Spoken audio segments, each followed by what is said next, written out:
Donc Souleymane Bachir Ndiaye, bonjour. Vous êtes né au Sénégal. Vous avez d'abord eu un destin intellectuel plutôt pour les sciences, et nous allons en parler. Ensuite, vous avez fait Normal Sup à Paris, vous êtes agrégé de philosophie. Vous êtes venu, vous nous expliquerez comment, à la philosophie de l'islam, ce qui est une spécialité particulièrement importante aujourd'hui. Depuis 2001, vous enseignez aux États-Unis, vous êtes installé aux États-Unis et vous enseignez à l'université de Columbia. À cette université, vous participez, vous avez lancé un programme international de réflexion sur la tolérance, et c'est bien de ce thème-là qui va être question aujourd'hui dans notre entretien. Alors peut-être pour commencer, il est intéressant que vous nous expliquiez comment vous aviez choisi de vous consacrer à la philosophie de l'islam. Ce n'était pas forcément un destin fixé, ni parce que vous veniez du Sénégal, ni parce que vous veniez d'une famille musulmane, ni parce que vous êtes musulman vous-même. Puisqu'au départ, vous étiez plutôt féru de mathématiques.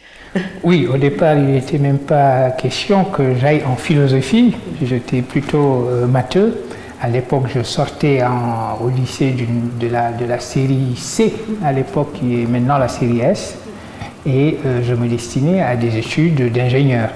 Je suis arrivé en France en 1973 et j'avais dans mes bagages deux lettres, l'une qui m'acceptait à l'INSA de Lyon, l'Institut national de sciences appliquées de Lyon, pour devenir ingénieur, et l'autre qui m'acceptait en Hippocagne, en classe préparatoire, pour entrer à Normal Sup. Il faut dire que j'étais matheux, mais j'avais également une grande attirance pour les humanités et la philosophie en particulier.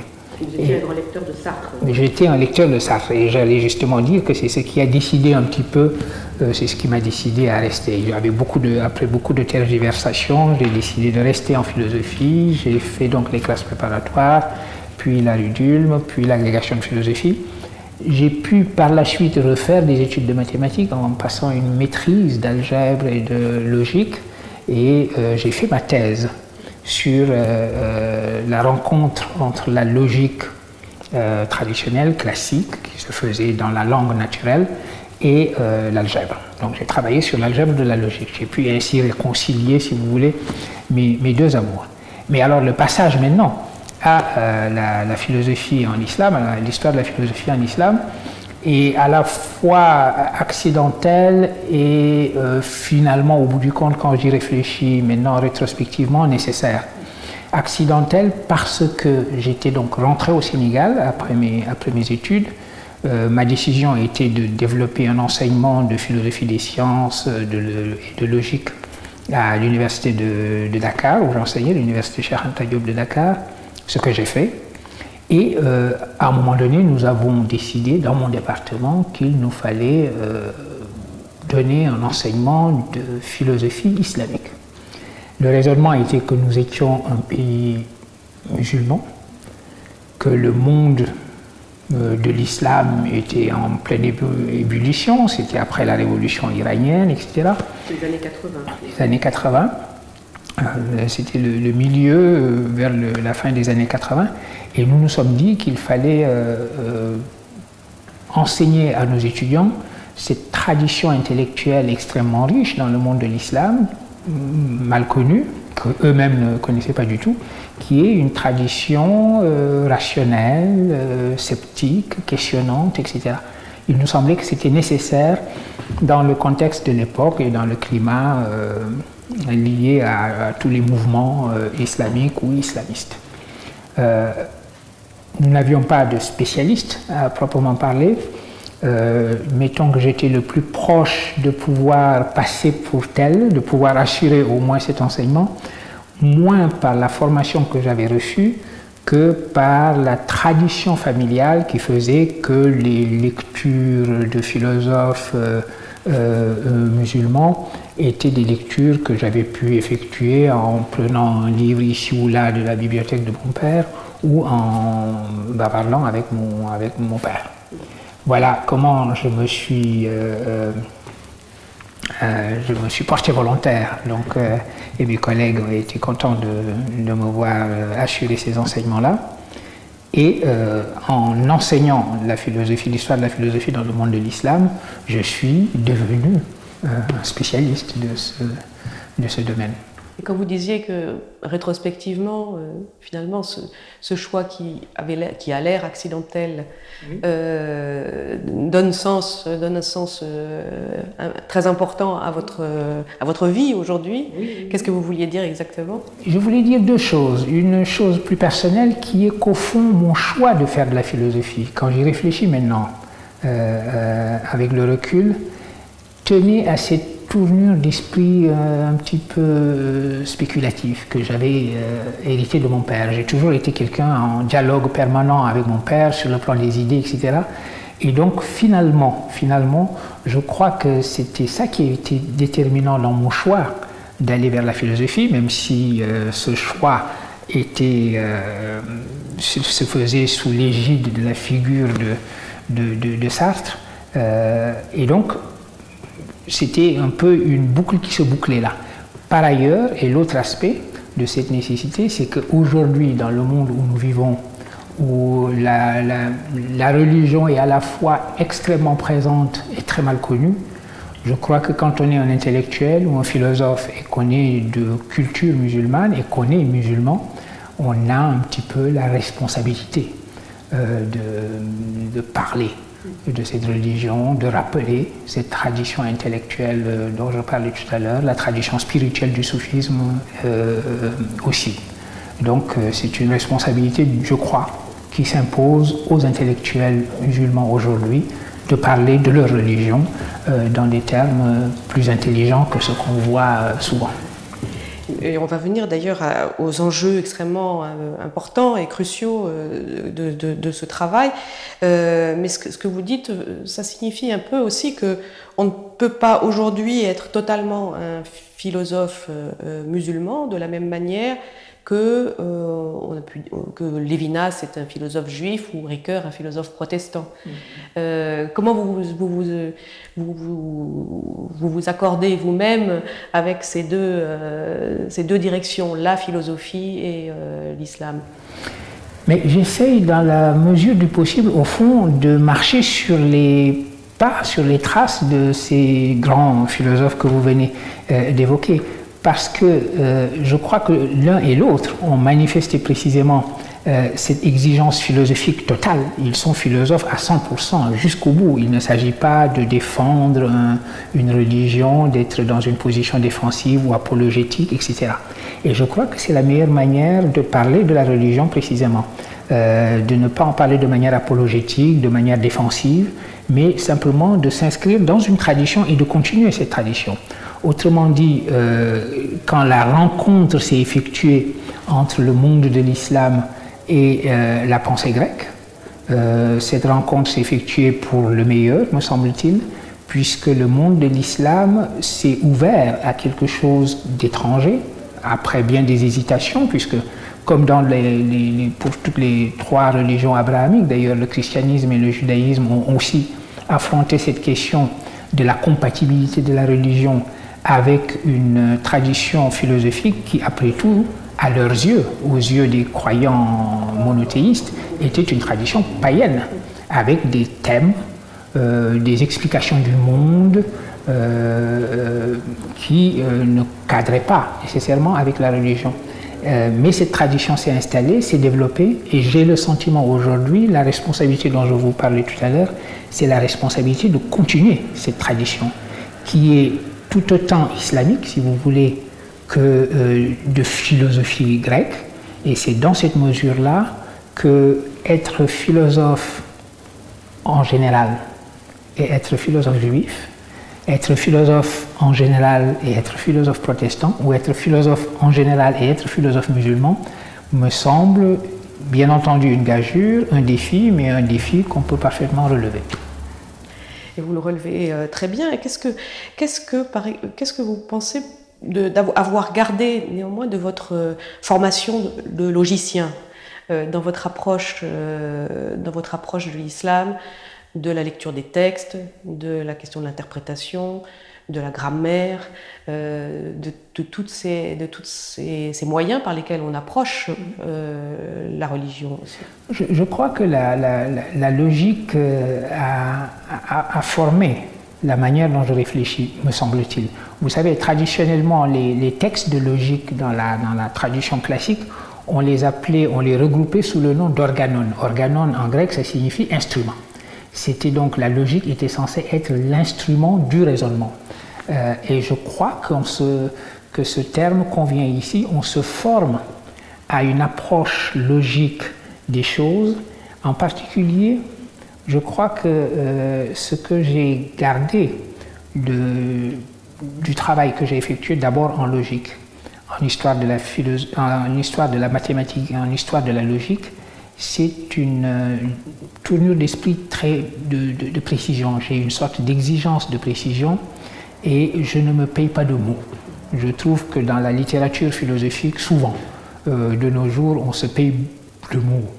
Finalement, les mots s'entrapellent les uns et les autres et il y a beaucoup de jargon et beaucoup d'esbrouf derrière des mots sonnants et qui finalement sont vides de sens.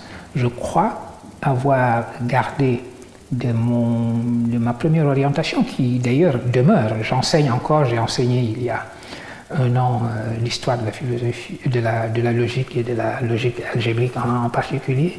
J'ai gardé de cela une exigence de précision, une exigence de ne jamais se payer de mots. Alors justement, les mots sont particulièrement importants à propos du Coran, de ce texte dont on dit qu'il est ininterprétable, dont on dit qu'il contient le pire et le meilleur, qui est à la fois la source d'une des plus grandes religions universelle et en même temps la source de tous les terrorismes qu'on connaît aujourd'hui. Comment est-ce qu'on peut avoir une vision exacte, justement, juste, de ce qu'est l'islam et de ce qu'il peut devenir? Alors, pour ce qui est du texte coranique, il faut d'abord dire une chose, c'est que c'est vrai que l'islam, d'une certaine façon, est aux premières loges aujourd'hui en termes de buzz, pour utiliser un vocabulaire à la mode, mais qu'il en est du Coran comme il en est de tous les textes religieux. Tous les textes religieux s'offrent à ce genre d'interprétation où on tire par-ci, où on tire par-là, où en ayant des lectures trouées, les sélections de versets ici ou là, on peut fabriquer des idéologies, parfois des idéologies meurtrières. Il suffit de réfléchir un peu et de voir les choses pour se rendre compte que toutes les religions, de ce point de vue-là, sont susceptibles du même traitement. Il n'est pas jusqu'au bouddhisme, les doux bouddhistes, dont on voit qu'ils peuvent trouver eux aussi justification dans leur religion, à aujourd'hui persécuter les Rohingyas dans cette Birmanie en voie de démocratisation, où le prix Nobel de la paix, Aung San Suu Kyi, est en train de gagner les élections. Mais une fois que l'on a dit cela, il faut se concentrer sur le cas précis du texte coranique. C'est un texte très particulier, c'est un texte fragmenté. Lui-même d'ailleurs est un texte très autoréférentiel. Le Coran n'arrête pas de parler du Coran et de parler de sa nature fragmentée. Et c'est un texte, de ce point de vue-là, ouvert à interprétation. Et il y a une riche tradition d'interprétation, précisément. Vous avez des interprétations philosophiques. Les philosophes ont interprété les passages coraniques qui les intéressaient. Vous avez une tradition mystique, plus spiritualiste, de lecture du Coran.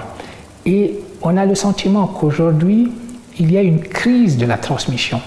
Toute cette culture de l'interprétation qui venait avec la lecture et l'apprentissage du Coran, malheureusement, a été fortement chahutée et a disparu chez beaucoup.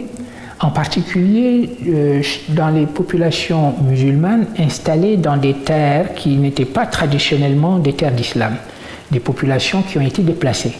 Et on a le sentiment que donc c'est cette culture de l'interprétation qui accompagne le texte qui est un petit peu en crise, chahutée, comme je l'ai dit. Et donc la réponse, comme toujours, n'est pas une réponse très facile. Elle peut être décevante parce que la réponse, c'est précisément l'éducation. Quand on dit cela, on a tout dit, parce qu'effectivement, tout le monde sera d'accord qu'il faut être éduqué à l'interprétation, qu'il faut être ouvert à l'interprétation. Et c'est seulement ainsi qu'on enseigne, qu'on apprend le pluralisme, qu'on apprend la tolérance, qu'on apprend à avoir une attitude questionnante, sceptique devant les textes, au lieu de les asséner comme des vérités établies. Et ce qui est un petit peu décevant, c'est qu'on se dit l'éducation, cela prend du temps. Mais il faut prendre ce temps-là. Je crois que le monde, les sociétés musulmanes aujourd'hui doivent répondre de manière vigoureuse aux défis de l'éducation de leur propre jeunesse, et s'interroger sur les modalités de transmission, encore une fois, de cette culture de l'interprétation qui doit accompagner nécessairement l'apprentissage des textes. Sinon, vous avez la caricature extrême étant ceux qui redécouvrent leur religion, qui découvrent simplement leur religion à travers l'Internet, c'est-à-dire à partir de morceaux, de versets, de citations tronquées ici ou là, qu'on accole et on se bricole une sorte de vision très schématique du monde, divisée entre nous et les autres. Et que s'est-il passé tout de même avec l'islam? Y a-t-il eu un problème à un moment donné pour que cette tradition se rompe? Est-ce que c'est un problème des élites, du lien entre les élites et les peuples? Est-ce que c'est les destins historiques des sociétés qui fait qu'aujourd'hui on en arrive à cette incertitude, parce que c'est plus une incertitude. Il y a plusieurs facteurs et en la matière il ne faut pas généraliser non plus. Le monde de l'islam est vaste, c'est quand même 1,5 milliard de personnes, donc une bonne portion de l'humanité avec des sociétés très différentes. Ça va de monarchie à des démocraties. Vous avez toute la palette politique, vous avez des États musulmans et démocratiques comme le Sénégal, comme aujourd'hui l'Indonésie, la Malaisie, la Turquie, et vous avez des monarchies, des régimes qui prétendent n'avoir pour constitution que le Coran. On se demande ce que cela veut dire, considérer que c'est une constitution. Et donc les cas sont très divers. Tout à l'heure j'ai parlé par exemple des populations déplacées qui se retrouvent dans des nouveaux sites, dans des nouveaux pays. L'islam aujourd'hui n'a plus véritablement de localisation précise. On ne dit pas les terres musulmanes. Toutes les terres sont d'une certaine façon musulmanes. Si on prend le critère d'adhésion à l'OCI, qui est l'organisation de la communauté, l'organisation de la conférence islamique, qui regroupe des pays où il y a une forte proportion de la population qui est musulmane. La France pourrait prétendre entrer à l'OCI. Donc je dis cela pour vous montrer que l'idée même de terre musulmane ou de société musulmane est une idée extrêmement fluide. Donc les situations sont diverses. Vous avez des sociétés où cette tradition est encore relativement forte. Des sociétés où cette tradition s'est un petit peu défaite. Donc les explications et les paramètres vont dépendre de conditions locales. Il est très difficile de généraliser. Mais disons qu'on peut trouver ici un dénominateur commun et dire que l'éducation islamique prenait un certain temps traditionnellement. Et ce temps aujourd'hui n'existe plus. Il faut déjà que les jeunes essayent de conjuguer leur éducation religieuse et l'école, et les rythmes de la vie moderne, les exigences de la vie moderne.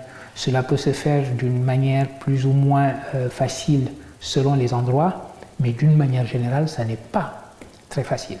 Donc il faut repenser une pédagogie de la transmission qui fasse que la transmission elle-même s'effectue selon les conditions modernes, à la fois dans ses modalités et aussi dans son contenu, parce qu'on ne peut pas lire des textes comme on les aurait lus au 8e siècle. Il faut lire les textes aujourd'hui, en fonction de ce que l'on est aujourd'hui. D'où il y a un gros enjeu aussi dans votre travail autour de la traduction. Parce que le Coran est écrit en arabe, il est lu en arabe. Comment est-ce que vous situiez l'enjeu de la traduction pour cette transmission, justement? Mais justement, il est capital. Transmission et traduction, au fond, ont la même signification d'une certaine manière. Il s'agit toujours de faire passer et de faire en sorte qu'on s'approprie quelque chose dans une autre langue ou dans une autre génération ou dans une autre localisation. Donc c'est le problème de la transmission et aussi le problème de la traduction. Ce texte, il faut le comprendre. Les textes religieux, c'est des textes qui s'adressent à l'intelligence humaine et il faut que l'intelligence humaine s'en empare selon des modalités d'interprétation qu'il faut également enseigner. On n'interprète pas un texte comme cela. Et donc, les lire à la lumière des traditions intellectuelles dont je vous parlais tout à l'heure, tout cela prend du temps, tout cela demande une réflexion sur l'école coranique, pour prendre une expression comme celle-là, que signifie aujourd'hui l'éducation islamique des jeunes générations. Ça, c'est une grande question que toutes les sociétés musulmanes doivent se poser. Et c'est une question traditionnelle.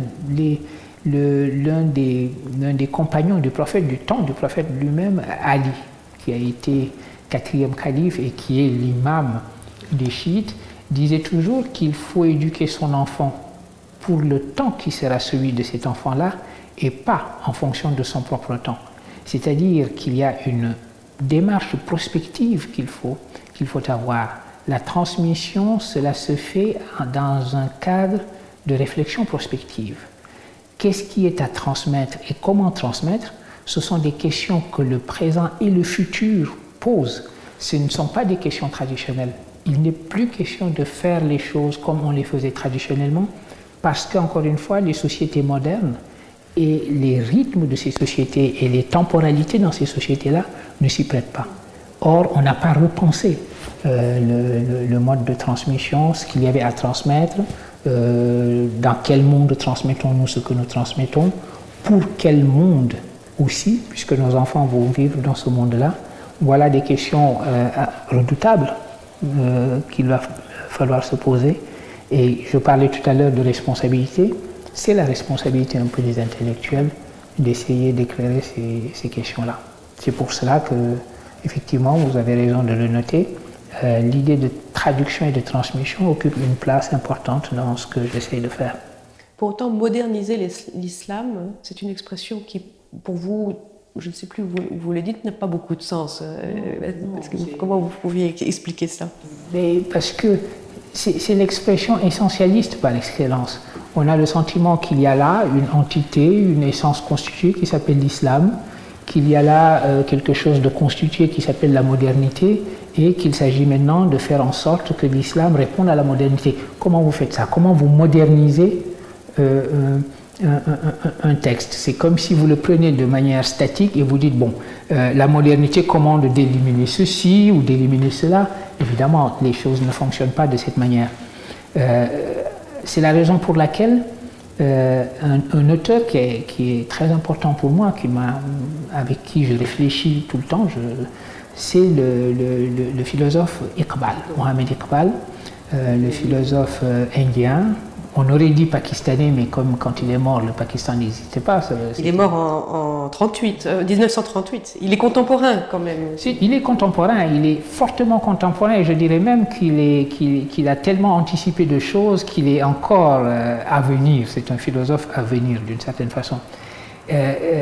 Alors, sa vision, c'était que le monde de l'islam avait, à un moment donné, s'était un petit peu coupé de son propre principe de mouvement.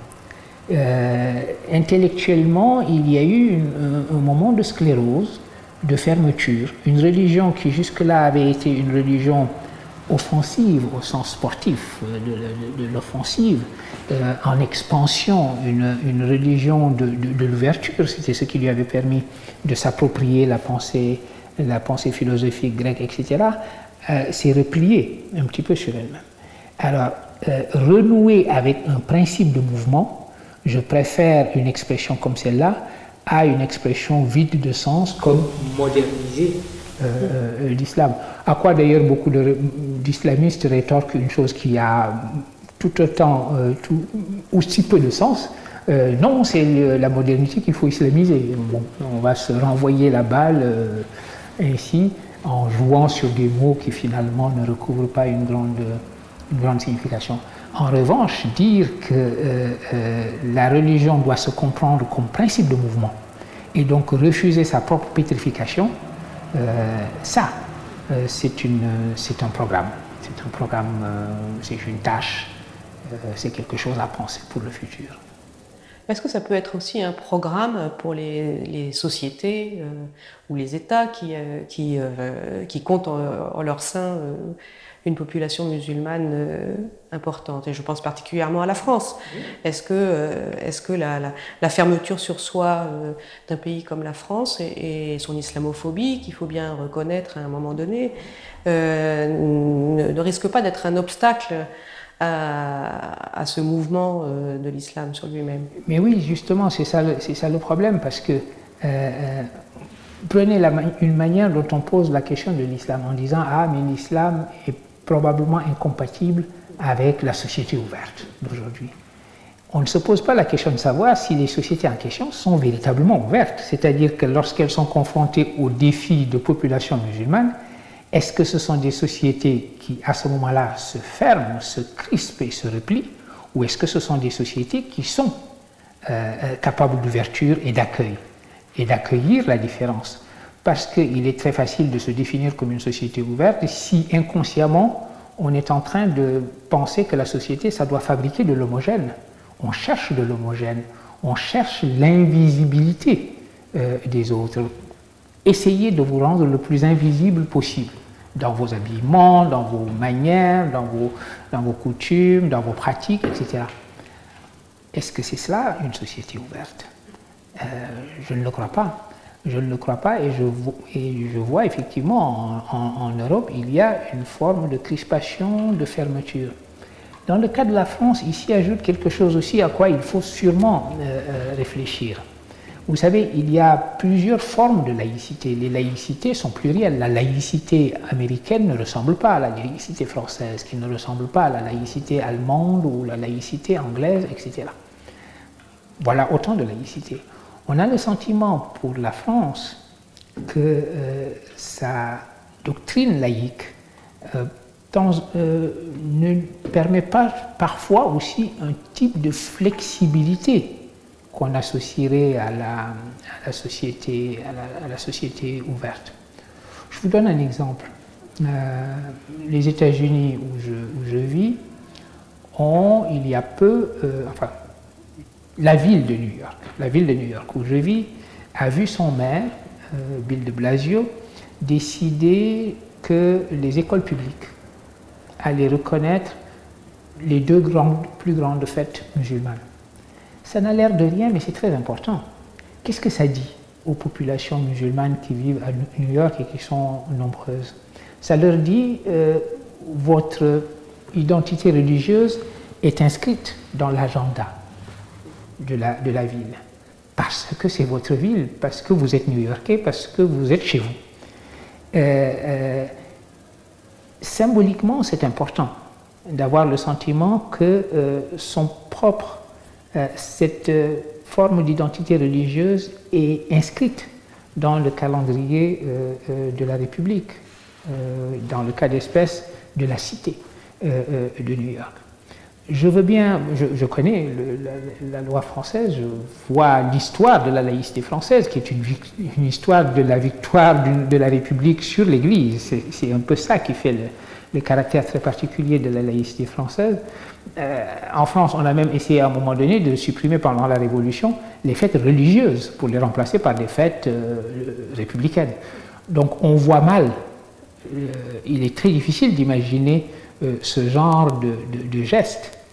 Et pourtant, le geste de Bill de Blasio définit de manière très précise ici une société ouverte, c'est-à-dire une société ouverte à la différence et accueillante à la différence.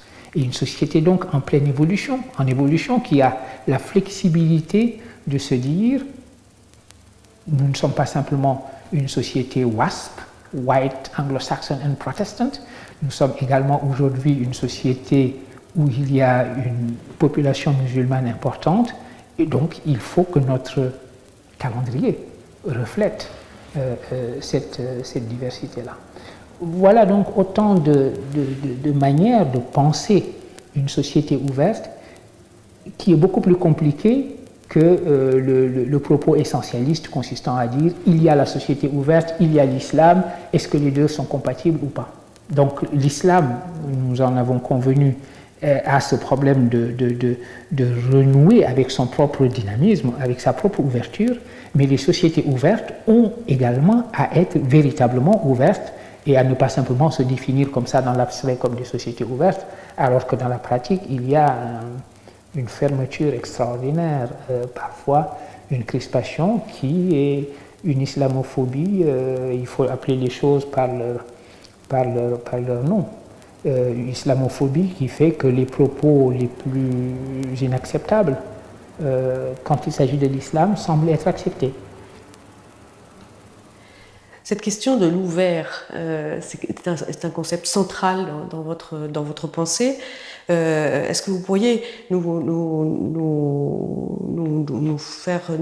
expliquer comment il vous inspire? Et vous l'avez hérité de votre lecture de Bergson, notamment, celle d'Iqbal aussi, qui lui-même était...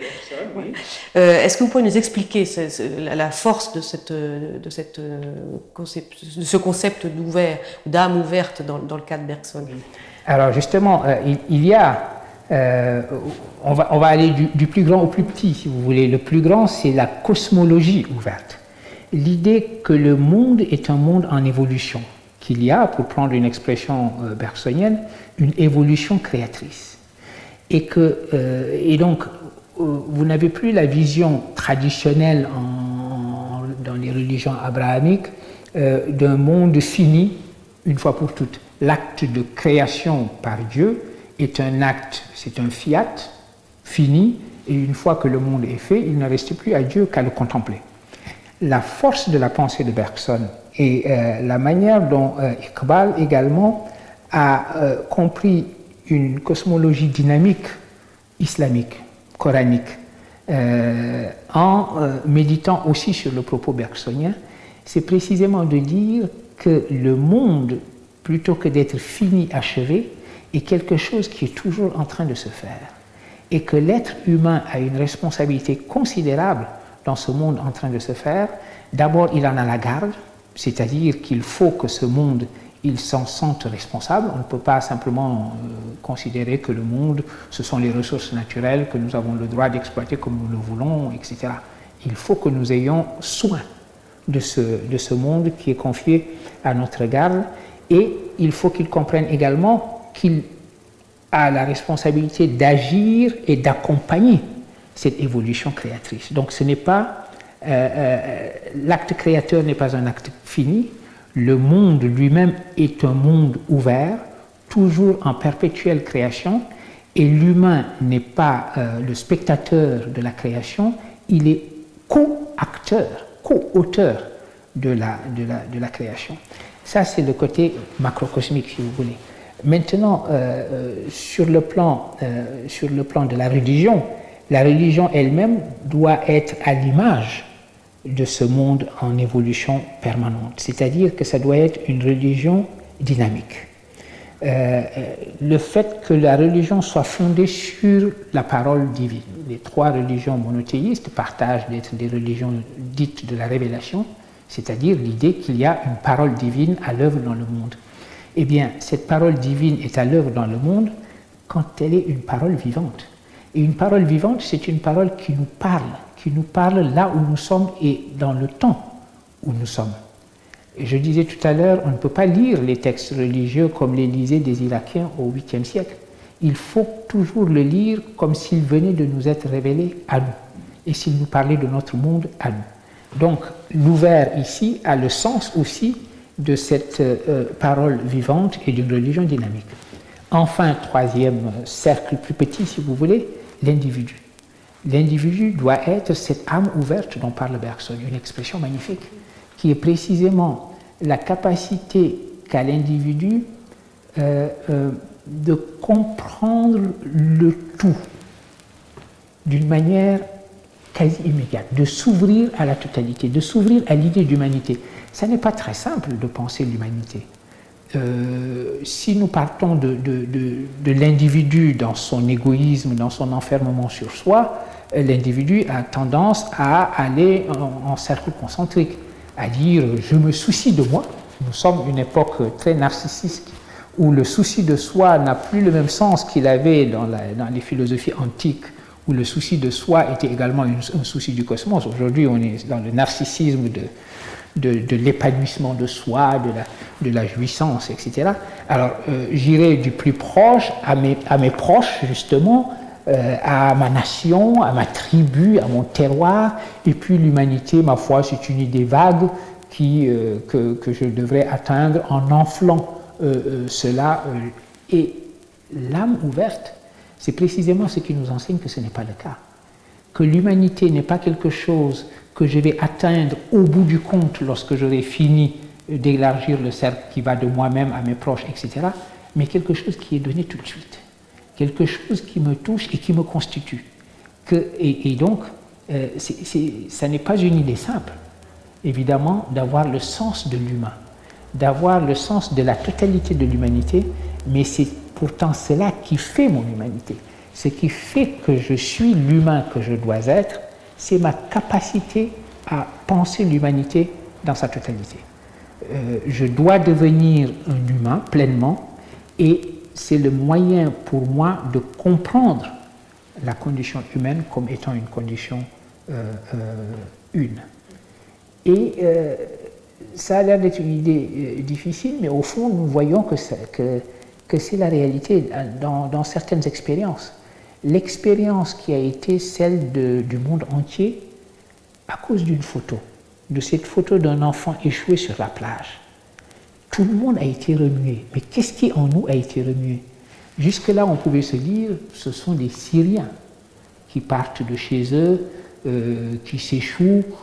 On a une espèce de compassion vague et très théorique, mais ça ne nous parle pas vraiment. On a même envie de dire, mais bon, enfin, pourquoi ils ne restent pas chez eux, pourquoi ils vont venir ici, ça pose des problèmes, etc. Et brutalement, voilà une photo qui rappelle à tout le monde à quel point cet enfant est leur propre enfant, à quel point cet enfant le reproche. Et brutalement, une tragédie qui pour nous était une tragédie relativement lointaine, devient une tragédie personnelle. Donc il y a eu un mouvement de compassion universelle pour les réfugiés à ce moment-là. Ça n'a pas duré très longtemps. Très vite, les égoïsmes se sont mis à réapparaître, etc., etc. Mais ce moment particulier est un moment où l'enfant a éveillé en tous ce que Bergson appelle l'âme ouverte. Mais justement, ce moment-là,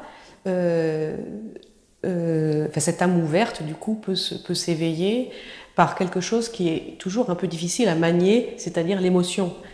Et ça, c'est quelque chose qui d'ailleurs est un peu mystérieux, je dois avouer, y compris chez Bergson, c'est-à-dire quand il parle de cette morale absolue qui consiste dans une commune imitation d'un modèle même, donc cette espèce d'appel du héros, qui est très compliqué à comprendre, parce que quel est le rôle de l'émotion par rapport à la fameuse raison? Mais oui, évidemment, c'est compliqué, D'abord, pourquoi est-ce que c'est compliqué? Parce que l'émotion, cette émotion-là, ne parle pas le langage analytique de la raison. Or, notre langage est une fabrication de ce langage analytique. Donc, notre langage est un langage rationnel, analytique, qui n'est pas préparé à parler de cette autre approche de la raison, ou de la réalité plutôt, qui est une approche synthétique, une approche qui ne divise pas. Nous avons une raison qui doit diviser les choses pour mieux les comprendre, les décomposer, on décompose pour comprendre.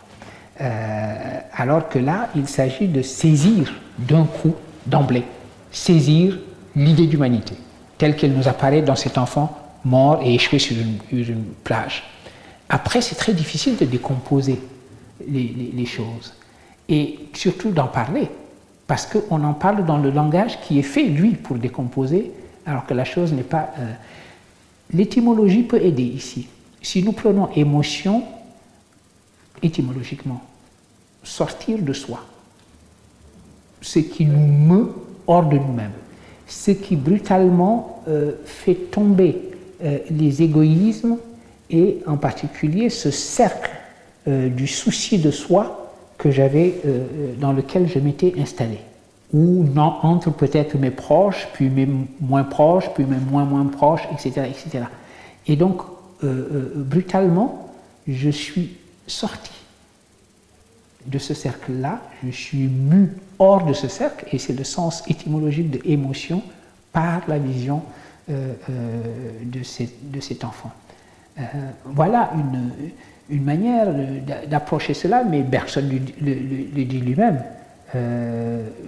La seule chose que l'on puisse faire, c'est multiplier les métaphores pour faire saisir ce que l'on veut dire, parce que la métaphore, c'est le moyen d'excéder, en quelque sorte, de dépasser le langage qui n'arrive pas à dire les choses qui ne relèvent pas de sa propre approche analytique du monde. En vous écoutant, je pense aussi à la fameuse phrase de votre compatriote, le grand poète Léopold Senghor, qui disait « l'émotion est nègre comme la raison est hellène », et qui vous a beaucoup énervé, qui est très énervante, il faut bien avouer. Elle est tout à fait énervante, et toutes les critiques sont tombées à bras raccourcis sur Senghor, qui a eu du mal ensuite le reste de sa vie à se désempêtrer de cette phrase. Vous savez, il faut être charitable avec lui. Les gens ne situent pas ce propos. Ce propos date de ses tout premiers écrits. Il commence, le mouvement dit de la négritude commence à la fin des années 30. Le premier texte qu'il écrit, qu'il publie, de théorie, c'est justement ce que l'homme noir apporte. Et c'est dans ce texte-là qu'il nous sort cette phrase. En plus, il a véritablement recherché sa formule, il a voulu faire formule. Et chaque fois que l'on veut faire formule, justement, on dit quelque chose qui finalement finit par se retourner contre ce que l'on voulait dire. Si on y réfléchit, c'est un alexandrin.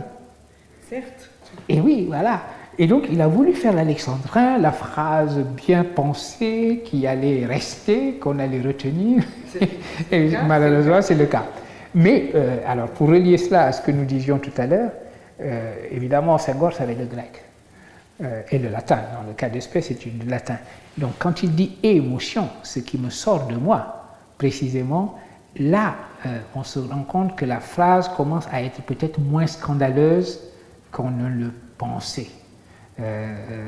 Et par ailleurs, si on regarde le contexte dans lequel cette phrase a été écrite, où il est en train de réfléchir pour l'essentiel à la signification des arts africains, des arts, ce qui était la vogue à l'époque de l'art nègre. Pourquoi est-ce que les objets d'art africains n'essayent pas de reproduire la réalité de la manière la plus fidèle? Pourquoi ces formes un petit peu distordues, des formes géométriques parfois, qu'est-ce qu'elles signifient? Et Senghor, dans ce texte, dit pour l'essentiel que cet art est tel qu'il est parce qu'il s'adresse en nous précisément à cette capacité d'être ému et non pas en notre capacité rationnelle et analytique. Donc on voit, si on regarde le contexte de cette manière-là, qu'en réalité, ce qu'il est en train d'établir, c'est une analogie. Il est en train de dire que la statuaire gréco-romaine est à la raison, ce que la sculpture négro-africaine est à l'émotion. Alors, vu comme ça et traduit de cette manière, pour revenir à la notion de traduction, on peut plus facilement comprendre ce qu'il a essayé de dire. Mais la formule, évidemment, reste scandaleuse. Elle est très essentialiste. Venons-en à la tolérance. Je crois que nous n'avons pas cessé d'en parler en réalité. Comment vous entendez ce terme-là aujourd'hui? Comment vous le traduiriez? Et vous en traduiriez surtout les enjeux spécifiques de notre époque? Oui, alors, je l'accorde toujours au mot de pluralisme. Je crois qu'on comprend la tolérance si on la pense en même temps qu'on pense le pluralisme. Il a été souvent dit que la tolérance, ma foi, le mot lui-même a quelque chose d'irritant. Parce que si je dis que je tolère mon voisin, je suis en train de dire je n'en pense pas moins. Je suis sûr qu'il a tort d'être comme il est, de faire comme il fait, etc. Mais, ma foi, c'est un voisin et je tolère. Comme on disait en ancien français, je le souffre. Je souffre de ce qu'il est, mais j'accepte qu'il en soit ainsi. Et évidemment, il y a des raisons de ne pas vouloir de cette tolérance-là, de vouloir une tolérance plus positive, une tolérance plus respectueuse. Il y a la question de l'intolérable. Et il y a la question de l'intolérable. Et donc, là, on y arrive si on pense pluralisme, c'est-à-dire si on accepte l'idée que la réalité est plurielle, que le monde est pluriel, que les traditions spirituelles, religieuses sont plurielles, et qu'il est bon qu'il en soit ainsi. Autrement dit, que la différence n'est pas une agression. Ce n'est pas parce que vous êtes différente de moi que vous m'agressez dans ce que je suis et qu'il faut absolument que je décide qui de nous a raison. Et évidemment, ce sera moi, et ensuite je verrai si je vous tolère ou pas. Il y a dans le Coran un verset, je l'appelle souvent le verset du pluralisme, qui est très important, parce qu'on peut lire l'ensemble du texte à la lumière de ce verset. Ce verset dit la chose suivante, traduit, si Dieu avait voulu, il aurait fait de vous une communauté unique. Donc sous-entendu, il ne l'a pas voulu. Et donc, ne l'ayant pas voulu, il veut vous éprouver maintenant dans les dons qu'il vous a faits, après avoir donné à chacun. Donc, faites assaut de bonnes œuvres et sachez que quand vous retournerez à lui, il vous instruira de vos propres divergences. C'est un verset extrêmement important. Qu'est-ce qu'il nous dit? Il nous dit que le pluriel, la pluralité est dans l'ordre des choses, qu'il est bon qu'il en soit ainsi, et qu'au bout du compte, nous ne comprendrons véritablement la signification de la différence et du pluriel qu'après, dans un autre temps, quand nous serons retournés à Dieu. Et que donc, en attendant, la seule manière de gérer le pluralisme, c'est d'être en compétition, mais dans les bonnes œuvres. Voilà. Qu'est-ce que c'est les bonnes œuvres? Oui, mais c'est toute la question. Qu'est-ce que c'est que les bonnes œuvres? Tout ce qui est constructif pour l'humanité, pour ce pluralisme-là, on n'a même plus besoin finalement de l'inscrire dans un cadre religieux. Les bonnes œuvres, ça peut parfaitement se détacher de quelque religion que ce soit. Et ce pluralisme, à ce moment-là, inclura toutes les dispositions spirituelles, qu'elles soient des dispositions spirituelles religieuses ou pas. L'idée qu'il y a des bonnes œuvres à accomplir et que c'est notre mission et que c'est notre responsabilité. C'est tout ce qui est demandé ici. Eh bien, voilà une idée pluraliste qui, à ce moment-là, fait de la tolérance sa conséquence.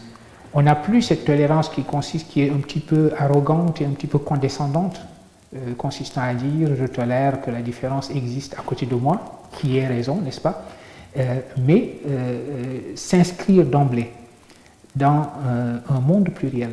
Et jamais notre monde n'a été aussi pluriel. Il est à la fois un et fortement pluriel. c'est le philosophe Charles Taylor, que je connais bien, qui travaille avec nous d'ailleurs dans le cadre de cette institution, de ce programme sur la tolérance, qui dit qu'il faut bien que notre monde aujourd'hui est un monde fait d'options. Avant, la religion était l'option naturelle. Aujourd'hui, l'option par défaut, c'est l'irreligion. Au contraire, c'est la religion qui semble être une curiosité pour certains. Eh bien, dans ce monde d'options, dans ce monde de la pluralité, je crois que la meilleure manière de vivre précisément, c'est de comprendre ce pluralisme-là et d'éduquer au pluralisme. Nous parlions d'éducation tout à l'heure. Voilà une chose dans laquelle il est nécessaire que les sociétés en général, les sociétés musulmanes en particulier, éduquent leur jeunesse. Un verset comme celui-là, je crois qu'il faut le mettre en exergue et enseigner à lire la totalité du Coran à partir de l'éclairage qu'un verset comme celui-là projette sur l'ensemble du texte. Voilà une manière de saisir un texte qui n'est pas cette manière parcellaire et partielle de prendre un verset par ici, un verset par là-bas, etc., et de les accoler et de les bricoler pour avoir une sorte de vision du monde tout à fait sommaire, schématique et souvent meurtrière. Ce que vous êtes en train de redéfinir par ce programme, j'imagine aussi, c'est la question de l'universel, finalement. On n'a pas le choix, qui ne se résout pas à un choix entre l'un, au sens de l'unité ou de l'uniforme plutôt, ou de la division, mais quelque chose d'autre. Est-ce qu'il n'y a pas une difficulté spécifiquement française avec l'universel? Vous citez souvent cette phrase de Valérie qui est quand même assez drôle. Nous autres Français avons la particularité d'être universels. C'est vrai que c'est l'excellente plaisanterie, parce qu'elle n'est une plaisanterie dans son esprit finalement qu'à moitié. L'idée que la France a porté l'universel, c'est une idée que l'on associe très facilement à la Révolution française. Et au fond, il y a des raisons de penser cela. La déclaration des droits de l'homme et du citoyen, c'est quand même une déclaration qui vise l'universel. Et donc la visée de l'universel, même si dans la pratique après, ça n'a pas empêché Napoléon de rétablir l'esclavage, et on a fait, voilà, on s'accommode parfaitement des grandes proclamations d'universalité et d'universalisme, ensuite pour faire tout à fait autre chose que ce que ces proclamations commandent. Mais il n'en demeure pas moins que la force d'une proclamation comme celle-là, c'est précisément cette visée de l'universel. Et le pluralisme dont nous parlions n'est pas la négation de l'universel. Parce que le pluralisme tel qu'il était entendu, tel que je l'ai évoqué tout à l'heure, est un pluralisme qui accepte qu'il y a une vérité et qui dit également que cette vérité se réfracte en pluralisme. Et donc, ce n'est pas le relativisme où rien n'est vrai ou anything goes, comme on dit en anglais, tout est vrai donc rien ne l'est, etc.